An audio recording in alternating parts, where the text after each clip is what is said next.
Hi friends, welcome to தீபாவின் மாடி வீடு. இன்றைக்கி மார்னிங்லேருந்து ஈவினிங் வரைக்கும் என்னோடய ரொட்டீன் பிளாக் தான் நான் உங்கள்கிட்ட ஷேர் பண்ணிக்க போகிறேன். எல்லாருமே நம்ம சேனலுக்கு வந்து சப்போர்ட் பண்ணுங்கள்.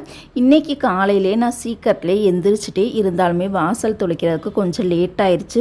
கரெக்டாக ஒரு 6:45 தான் நான் வாசல் தொளிக்கவே ஆரம்பித்தேன். வாசல் தொளிக்கிறதுக்கு முன்னாடியே பார்த்திங்கன்னா முதல் நாள் சாயந்தரமே நான் அந்த கோலப்படியெல்லாம் கூட்டி அள்ளிடுவேன். ஏன்னா கோலப்படியோடு நம்ம வந்து தண்ணி தெளித்தோம் அப்படின்னா அந்த கோலப்படியை அங்கே வெள்ளை வெள்ளையாக ஒட்டிகிட்டே இருக்கும். மண் தரைன்னா நம்ம வந்து தண்ணி தொளிச்சு விட்டு கூட்டுனா அந்த கோலப்படியெல்லாம் போயிடும்.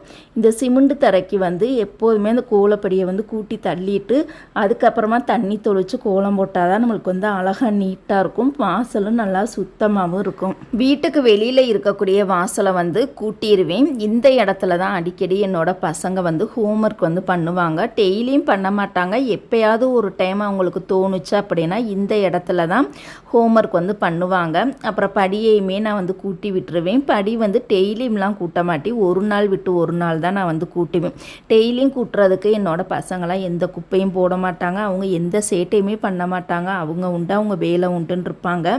அதனால் ஒரு நாள் விட்டு ஒரு நாள் மட்டும்தான் நான் கீழே வந்து கூட்டுவேன். இந்த படியை வந்து நான் கூட்டுவேன். அந்த படிக்கு கீழே இருக்கக்கூடிய அந்த ஏரியாவையுமே நீட்டாக கூட்டி இந்த மாதிரி அந்த பத்திரிக்கை வந்து குப்பை அள்ளுறதுக்கு மட்டும்தான் யூஸ் பண்ணுவேன். அதை குப்பையை அள்ளிட்டு வெளியில் போய் கொட்டிட்டு வந்துடுவேன்.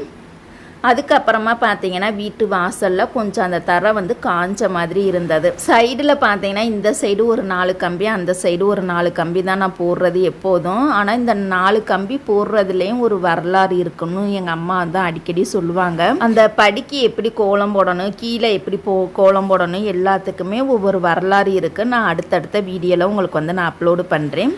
இன்றைக்கி வீட்டு வாசலில் பார்த்தீங்கன்னா சிம்பிளான ஒரு ரங்கோலி கோலம் தான் நான் வந்து போட்டிருந்தேன். ஸ்டார் கோலம் பயன்படுத்தி தான் நான் போட்டிருந்தேன்.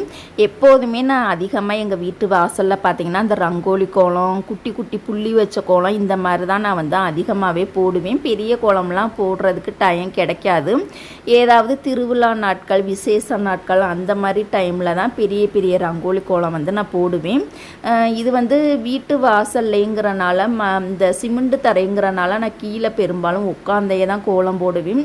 குனிஞ்சுக்கிட்டு போடுறதுக்கு கொஞ்சம் வந்து கை காலெலாம் வலிக்கிற மாதிரி இருக்கும். அதனால் நான் உட்காந்தே போட்டுருவேன். இப்போ இந்த இடத்துல வந்து நான் போட்டு முடிச்சுட்டு அதுக்கப்புறமா பார்த்தீங்கன்னா அந்த வெளிவாசல்லையுமே சின்னதாக ஒரு கோலம் வந்து நான் போட ஆரம்பிச்சுட்டு இங்கே பார்த்தீங்கன்னா சிம்பிளாக ஒரு ஃப்ளவர் கோலம் தான் நான் வந்து போட்டிருந்தேன். கோலம் போட்டோம் அப்படின்னாலே வீட்டு வாசல் பார்த்திங்கன்னா நல்லா வந்து அம்சமாக நிறைஞ்ச மாதிரி இருக்கும். அப்புறம் அன்றைக்கி டே ஃபுல்லாக அந்த கோலம் பார்த்திங்கன்னா அழியவே அழியாது. மறுநாள் காலையில் நானாக கூட்டினா தான் அழியும். அந்த மாதிரி தான் கோலம்லாம் பார்த்திங்கன்னா போட்ட மணிக்கு அப்படியே தான் இருக்கும். இப்போ பாருங்கள், நான் வந்து அழகாக போட்டு முடிச்சுட்டு இந்த 2 கோலத்தில் எந்த கோலம் உங்களுக்கு பிடிச்சிருக்குன்னு கமெண்ட் பண்ணுங்கள். அதுக்கப்புறமா நான் கிச்சனுக்கு வந்துட்டு சாமி கும்பிட்டதுக்கப்புறம் தான் நான் சமைக்கவே ஸ்டார்ட் பண்ணேன். ஆனால் மார்னிங் பார்த்திங்கன்னா சாதம் மட்டும்தான் வடிச்சிருந்தேன். போன வாரம் நான் சந்தைக்கு போகாதனால எந்த காயுமே இல்லை. என் பையனுக்கு மட்டும் பார்த்திங்கன்னா கருவேப்பிலை பொடி கொஞ்சம் இருந்ததா அதை மட்டும் போட்டு நல்லெண்ணெய் ஊற்றி கிளறி அவனுக்கு ஸ்கூலுக்கு அனுப்பிச்சி விட்டதுக்கப்புறமா நானுமே வந்து கிளம்பிட்டேன் சந்தைக்கு போகிறதுக்காக. இந்த சாரி தான் இன்றைக்கி வந்து நான் சிம்பிளாக வந்து கட்டியிருந்தேன். எங்கள் ஊர் வார சந்தை வியாழக்கிழமை தான் நடக்கும். நானும் என்னோடய சிஸ்டரும் காய் வாங்கிட்டு ரிட்டன் வீட்டுக்கு வந்துட்டோம். பைய பார்த்திங்கன்னா பயங்கர ஹெவியாக இருந்தது, தூக்கவே முடியலை. ஒரு வழியாக வீடு வந்து சேர்ந்தாச்சு. 500 ரூபா கொண்டுட்டு போயிட்டு ₹1 மட்டும்தான் மிச்சமே இருந்தது. எல்லா காயுமே நான் வந்து வாங்கிட்டேன். காய் ரேட்டும் ஓரளவுக்கு பரவாயில்லாமல் தான் இருந்தது. இந்த டைம் பார்த்திங்கன்னா எக்ஸ்ட்ரா வந்து நான் சக்கரவள்ளி கிழங்கு, நெல்லிக்காய் இதெல்லாம் எக்ஸ்ட்ரா வந்து நான் வாங்கியிருக்கேன். கருவேப்பிலை பார்த்திங்கன்னா ஒரு ₹20 வந்து வாங்கியிருக்கேன்.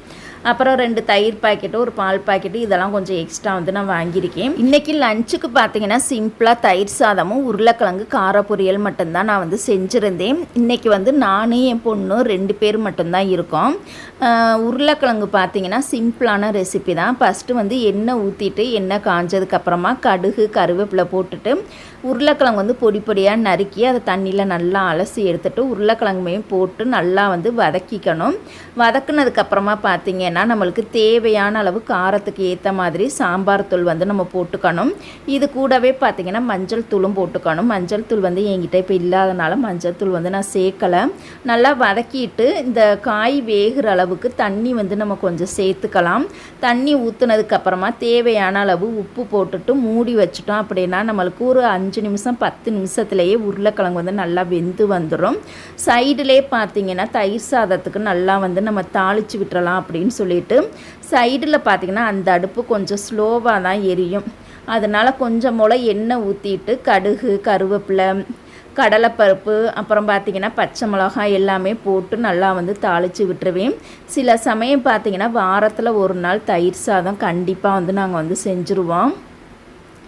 பச்சை மிளகாயுமே காரத்துக்கு ஏற்ற மாதிரி குட்டி குட்டியாக நறுக்கி போட்டுட்டு நம்ம வந்து தாளிச்சிக்கலாம். இதில் பார்த்திங்கன்னா எங்கள் 2 பேர்த்துக்கு தேவையான அளவு வெள்ளை சாதம் வந்து நான் எடுத்திருக்கேன். ஒரே ஒரு பாக்கெட் தயிர் மட்டும்தான் நான் வந்து போட்டிருக்கேன். இன்றைக்கி வந்து பால் வந்து உர ஊற்றாதனால பாக்கெட் தயிர் வந்து நான் வாங்கிக்கிட்டேன்.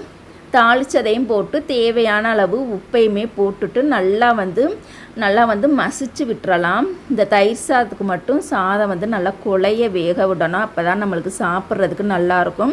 இப்போ உருளைக்கிழங்குமே பார்த்திங்கன்னா நல்லா வெந்து வந்துருச்சு. அதுக்கப்புறமா நானும் என் பொண்ணு 2 பேருமே லஞ்சுக்கு வந்து தயிர் சாதமும் உருளைக்கிழங்கும் செஞ்சு தான் சாப்பிட்டோம். உருளைக்கிழங்கு வந்து என்னோடய பசங்களுக்கு வந்து ரொம்ப ரொம்ப பிடிக்கும். சாப்பிட்டு முடிச்சதுக்கப்புறமா கொஞ்சம் நேரம் ரெஸ்ட் எடுத்துட்டு மதியான டைமில் பார்த்திங்கன்னா சரி நம்ம ஆன்லைன் கிளாஸ்க்கு வீடியோ எடுத்துருவோம் அப்படின்னு சொல்லிட்டு ஒரு நெக் டிசைன் வந்து நான் யோசித்து வச்சுருந்தேன். அந்த டிசைன் வந்து ஒரு 2-3 நாளாகவே யோசித்து வச்சுருந்தேன். இந்த டிசைன் தான் தைக்கணும் அப்படின்னு சொல்லிட்டு உடனே நான் வந்து தைக்க ஆரம்பிச்சிட்டேன். மதியான டைம்லாம் தூங்குகிற வேலையெல்லாம் இருக்காது. தொடர்ந்து ஒர்க்கு வந்து அடுத்தடுத்து இருந்துகிட்டே தான் இருக்கும். அதனால் ரெகுலராக தூங்கி நம்ம பழக்கப்பட்டால் தான் அந்த தூங்குகிற பழக்கம் வரும். தூங்கலை அப்படின்னா அந்த பழக்கம் வந்து வராது.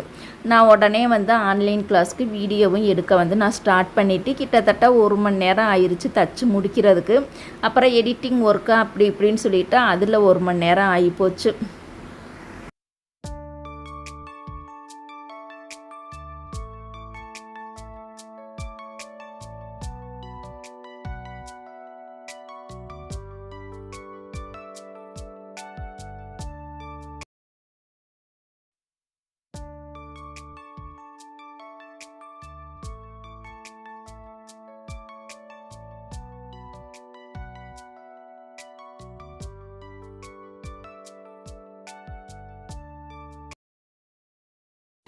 தச்சு முடித்ததுக்கப்புறமா ரொம்ப டயர்டாக இருந்துச்சு. சரி நம்ம ஒரு காப்பி போட்டு குடிச்சிடலாம் அப்படின்னு சொல்லிட்டு நான் வந்து அடுப்பில் பாலை வச்சுட்டு காப்பி போட ஸ்டார்ட் பண்ணிட்டேன். ஒரு காலத்துலலாம் பார்த்திங்கன்னா டீ காஃபினும் பயங்கர உயிராக இருந்து இப்போ ஒரு 8 மாதமாகவே டீ காப்பியை வந்து நான் அவாய்ட் பண்ணிட்டேன்.